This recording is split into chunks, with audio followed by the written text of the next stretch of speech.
আরজি করকে আমরা ভুলছি না, কিন্তু আরজি করের শিক্ষা নিয়ে বিলটা আসছে, যেটা নিয়ে আর কোনোদিন কোনো আরজি কর হবে না।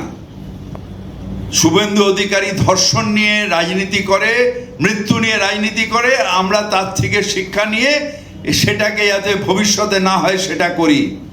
সেই শুভেন্দু অধিকারীকে বলি, আপনি কি করেছেন যখন আপনার দলের লোক মালা দিয়ে সেই ধর্ষককে বার করেছে?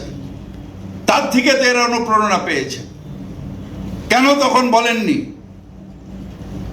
আপনিও তো মায়ের গর্ব, আমি যেন একটা আমার মায়ের গর্ব থেকে বেরিয়েছি, আপনিও বেরিয়েছেন, আমরা প্রত্যেকে বেরিয়েছি। এটা আমাদের মায়ের অপমান নয়? Justice from hmm? সুপ্রিম কোর্টের ওপরে আস্থা নেই। প্রধান বিচারপতি ভারতবর্ষের, তিনি কেসটা শুনছেন এবং আমি বিশ্বাস করি যে জাস্টিস পাব। এবং সিবিআই যে ইনভেস্টিগেশন করছে, তাড়াতাড়ি ফাইন্ডিংস নিয়ে চার্জশিট তৈরি করে দিক। নারদা রোজভ্যালি বা অন্য কেসের মতন 10 বছর বাদে ফাইনাল চার্জশিট এখনো দিতে পারেনি, সেরকম যেন এই কেসটা না।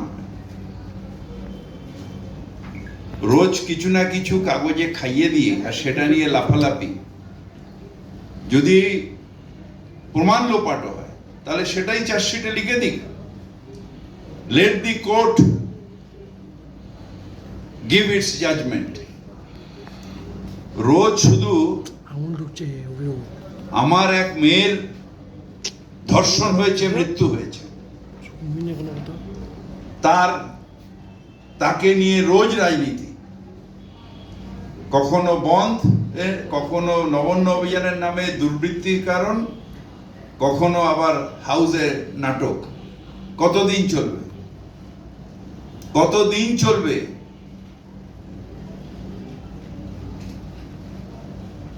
কতদিন? নারী সমাজকে অবলা অবলা করা হবে কতদিন? কেন প্রতিবাদ হবে না? ওই মেয়েটা আজকে একটা পোস্ট করেছে, আমার অত্যন্ত ভাল লেগেছে, যে নারী সমাজকে অবলা বলো না, তারা শক্তির রূপ, তারা দুর্গার রূপ, তারা কালীর রূপ, তারা অবলা নয়। যদি শিক্ষা দিতে হয় সেই ছেলেগুলোর মধ্যে সেই সংস্কৃতি আনো, মেয়েদের সম্মান করার প্রবণতা আনো। সেই পোস্টের মধ্যে আছে, আমার মন ছুঁয়ে গেছে আজকে, কারণ আমার তো বাড়িতে আমি ছাড়া সবাই নারী, আমার মন ছুঁয়ে গেছে। দ্বিতীয়ত, কেন কালকে যদি সত্যি সত্যি ওই মেয়েটার প্রতি সম্মান জানাতে হয়, মানসিকভাবে সবাই সোমবারের মঙ্গলবার দিন যে বিলটা আসছে ধর্ষণের বিরুদ্ধে বিল, ক্যাপিটাল পানিশমেন্ট ফর রেপের যে বিল, সেটাকে সমর্থন করুন। আর বলুন, যারা নারীদের অসম্মান করে, যারা নারীদের বেইজ্জত করে, যারা নারীদের ওপর অত্যাচার করে, তাদের এই সমাজে কোনো স্থান নেই। ওই বিলটাকে সমর্থন করে দেখান। এই নাটক করে উই ওয়ান্ট জাস্টিস করে হাউসে না করে ওইখানে সমর্থন করে বলুন, হ্যাঁ, দিস এনাফ ইজ এনাফ। কখন আর উন্নাও নয়, আর বদলাপুর নয়, আর হাতরাস নয়, আর আরজিকর নয়, আর দিল্লির ওই কি বলে নির্ভয়া নয়, মণিপুর নয়। আমরা এটাকে সম্পূর্ণ বন্ধ করতে চাই। তাই যে বিলটা সরকার আনছে মমতা ব্যানার্জির নেতৃত্বে, তাদের সমর্থন করুন, করে বলুন stop it or you will get capital punishment. সত্যিকারের মাথা তুলে নারী পুরুষ একসাথে বাস করবে। কেন বারবার করে বেশ অসম্মান করা হবে? হেট হয়েছে আরজি করে যে ঘটনা, আমাদের প্রত্যেকের মাথা হেট হয়েছে, বিশেষ করে বাঙালি হিসেবে। কিন্তু ওটাই একটা ঘটনা নয়। ক্যাপিটাল পানিশমেন্ট দিয়ে বন্ধ করতে হবে এটাকে, যাতে আমার আর কোনো মেয়ের এই দশা না হয় সেটা দেখতে হবে।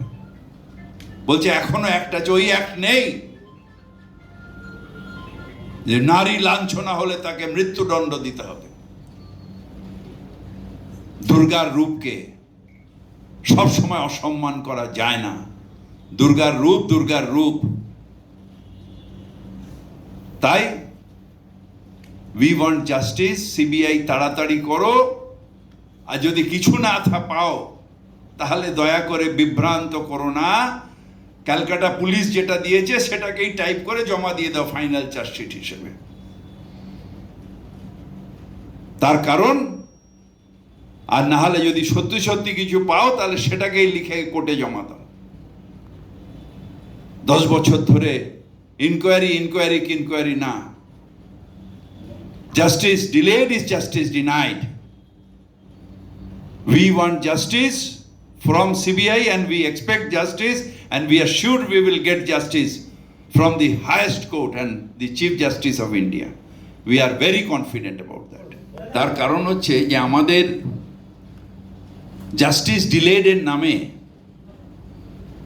ইনকোয়ারির নামে একটা সময় হয় যে সেই ধর্ষণকারীরা রাস্তায় ঘুরে বেড়ায়। কি অবস্থা হবে? একটা মেয়ে ধর্ষিতা হলো, সেই মস্তানটা তার সামনে মাথা উঁচু করে ঘুরে বেড়াচ্ছে কোমরে হাত দিয়ে। কি করতে পারলি? একটা মেয়ের ধর্ষণ শুধু ধর্ষণ নয়, তার জীবনের প্রতি যে তার বিশ্বাস সেটাকে নষ্ট করে দিয়েছে। একটা মেয়ের যে সমান অধিকার, আমার মেয়ে জন্মেছে, আমি সেদিন ভাবছি যে আমার ছেলের থেকে আমার মেয়ে ভালো, কিন্তু সেই মেয়েটার যে বেঁচে থাকার যে অধিকার সেটার ওপরে ড্যামেজ করে দেয়, তার মানসিকতাটাকেই নষ্ট করে দেওয়া হয়। আর সে যখন এই ঘুরে বেড়ায় তার সামনে, সেটা যে ওই পরিবার আর ওর পক্ষে কত অপমান, সেটা যার বাড়িতে হয় সে বোঝে যে এটা কত বড় অপমান। তাই মুখ্যমন্ত্রী লিখেছেন যে তাড়াতাড়ি শেষ করতে হবে। ওই একটা টাইমের পরে ঠিকই তো যে ইনকোয়ারির নামে অনেকগুলো জায়গায় হয়েছে। আর সব থেকে আমার আপত্তিকর হচ্ছে ওই গুজরাটে মালা দিয়ে ধর্ষণকারীদের বার করেছে। তারা আবার এখানে নাটক করছে, কেন গুজরাটের নিয়ে বলতে পারে না যে তোমাদের ধর্ষকদের মৃত্যু চাইছি আমরা, সেখানে তুমি মালা দিয়ে তাদের বার করেছো। একটা ইডিয়েট রাজ্য সরকার গুজরাটের হিরো, সেটা অনুপ্রেরণা পাচ্ছে দিস ব্লাডি ক্রিমিনালস। যেখানে যেখানে এই সব ক্রিমিনালদের সম্মান দেখানো হয়, দে আর অলসো দি ক্রিমিনালস। যারা ধর্ষণের সমর্থন করে তারা কীট, নীচ। মহিলাদের অসম্মান করা মানে নিজের জন্মকে অসম্মান করা। আমার মায়ের পেট থেকে আমি জন্মেছি, আমার জন্মকে অসম্মান করা, এই উপলব্ধিটা দরকার। এটা রাজনীতি নয়।